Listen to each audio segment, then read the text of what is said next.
Hello dear students, welcome back to my channel physics SPC moving charges and magnetism का एक question. A particle of mass m charge q moving with uniform velocity vector v0xi plus v0y j cap enter a region with magnetic field b vector b0 j cap. After some time the electric field is also switched on in the region. The resultant path describing the particle will be चार choice रखे हैं। पहले समझते हैं, diagram बनाते हैं। पहले मान लो कि हमारे पास ये एक ऐसे एक्स एक्सेस है और ये वाई एक्सेस है। यहाँ पे एक पार्टिकल है जिसकी वेलोसिटी वेक्टर दे रखा है वी वेक्टर। इसका एक्स कंपोनेंट है ये v0x और वाई कंपोनेंट है v0y। मान लेते हैं कि पहले ओनली हमारा इलेक्ट्रिक मैग्नेटिक फील्ड है इस रीजन में। ऐसा बोला भी है कि आफ्टर सम टाइम बाद इलेक्ट्रिक फील्ड लगाया गया है। तो हम इनिशियली मान के चल रहे हैं कि ओनली मैग्नेटिक फील्ड है, ठीक है। और कितना दे रखा है बी वेक्टर बराबर b0 j कैप। तो j कैप है, इसका मतलब मैग्नेटिक फील्ड की डायरेक्शन आपकी अलोंग वाई एक्सेस है। अब हम एक चीज़ जानते हैं कि देखो ये जो वेलोसिटियाँ होती हैं ये एक दूसरे से इंडिपेंडेंट होती हैं। अगर मैं इस वेलोसिटी की कार्ड देखूं इस पर, इस मैग्नेटिक फील्ड में ओनली इस वेलोसिटी को चर्चा करें ओनली, देखो कंसेप्ट बताता हूँ। अगर हम ये एक मैग्नेटिक फील्ड बनाएं ऐसे और हम चार्ज पार्टिकल लें Q और वेलोसिटी रखें मैग्नेटिक फील्ड के पैरेलल। अगर मैग्नेटिक फील्ड की वेलोसिटी पैरेलल है तो इस पर जो मैग्नेटिक फोर्स लगेगा वो जीरो होगा, Q B V sine zero. Theta velocity और मैग्नेटिक फील्ड के बिटवीन एंगल होता है। तो यहाँ पर डायरेक्शन सेम है तो एंगल 0 डिग्री। तो 0 लिख देंगे तो मैग्नेटिक फोर्स हो जाएगा 0, ठीक है। तो इससे इसके कारण जो वेलोसिटी अगर पैरेलल है तो ऐसे, तो पाथ कैसा होगा बेटा? पाथ हो जाएगा स्ट्रेट लाइन इस वाले केस में, ठीक। अच्छा, अगर वेलोसिटी मैग्नेटिक फील्ड के परपेंडिकुलर हो तो इस वाली कंडीशन में मैग्नेटिक फोर्स लगेगा F बराबर Q B B sine 90 degree. और परपेंडिकुलर होता है तो पाथ सर्कुलर होता है, आपने पढ़ा होगा। और इस सर्कुलर पाथ का जो सेंटर होता है वो उधर होता है जिधर मैग्नेटिक फोर्स लग रहा होता है।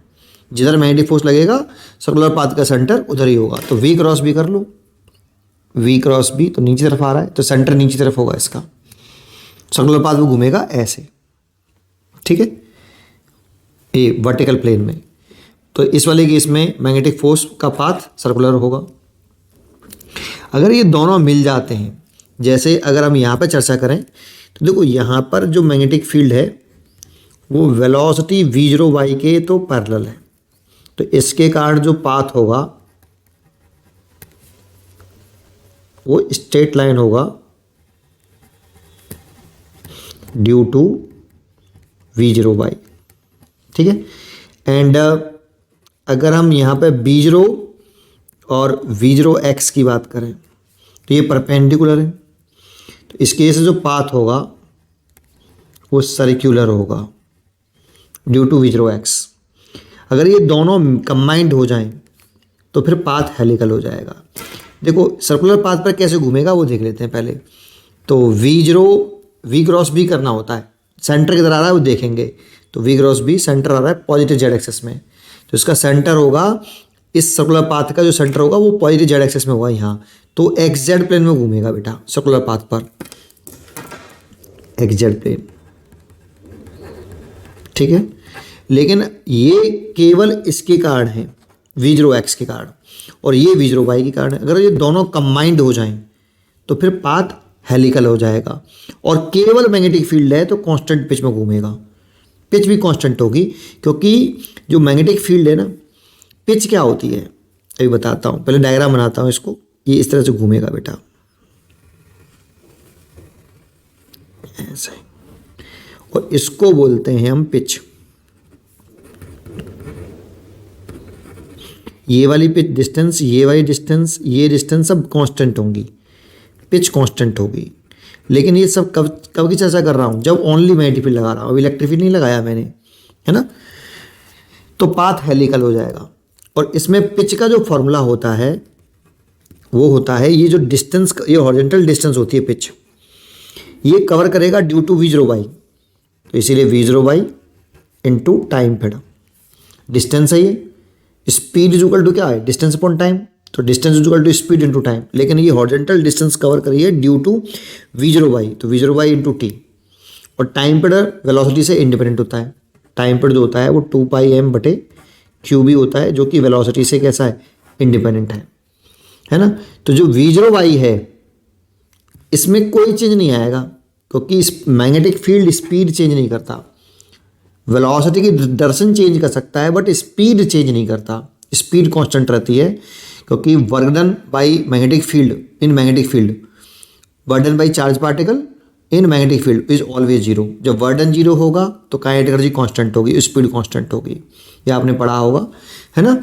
तो इसीलिए मैग्नेटिक फील्ड वाले केस में अगर कहता ओनली मैग्नेटिक फील्ड होता तो मैं हेलिकल पाथ लिखता कांस्टेंट पिच, बट इसमें एक और केस है बेटा अभी, ठीक है। अभी सी चॉइस करेक्ट नहीं है इसकी, है ना। सेकंड पार्ट क्या है इसमें, अगर मैं अब इलेक्ट्रिक फील्ड को भी स्विच ऑन कर दूं, इलेक्ट्रिक फील्ड भी लगा दूं, किस दृश्य में लगाया है बेटा मैंने, ये एक्स है और ये वाई एक्सेस है, तो मैग्नेटिक फील्ड लग रहा था इधर और इलेक्ट्रिक फील्ड भी इधर ही लगा दिया उसने, देखो जे में।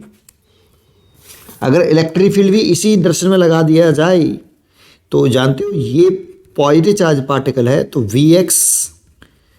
V0x था और ये इधर की तरफ था, इनिशियल वेलोसिटी थी V0 बाई, है ना। तो देखो जैसे इलेक्ट्रिक फील्ड लगाएंगे तो इस चार्ज पार्टिकल पर, पॉजिटिव चार्ज पार्टिकल पर इलेक्ट्रिक फील्ड की दृश्य में एक इलेक्ट्रोस्टैटिक फोर्स और लग जाएगा बेटा, Fe।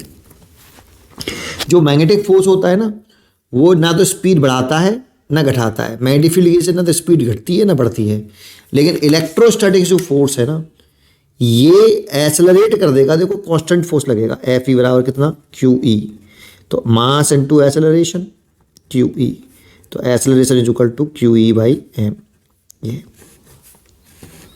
ठीक है। तो ये चार्ज पार्टिकल को एक्सेलरेट करेगा अलोंग एक्स एक्सिस, तो ये वाली जो स्पीड है ये इंक्रीज हो जाएगी बेटा,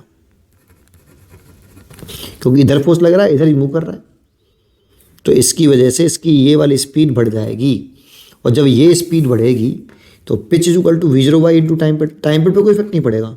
तो अगर ये स्पीड बढ़ रही होगी कंटिन्यूटी, अब हर एक सेकंड में इसका स्पीड बढ़ेगी, हर एक सेकंड में स्पीड बढ़ेगी, तो स्पीड बढ़ती जा रही होगी तो पिच बढ़ती जा रही होगी, तो शुरुआत में ये ऐसे होगा कम पिच का, फिर ज़्यादा पिच का हो जाएगा, फिर और ज़्यादा पिच का हो जाएगा, तो पिच कांस्टेंट नहीं होगी, शुरुआत में पिच कम, फिर ज़्यादा, फिर और ज़्यादा होगा, हेलिकल पाथ ही होगा, हेलिकल पाथ ही कंबाइंड में, है ना।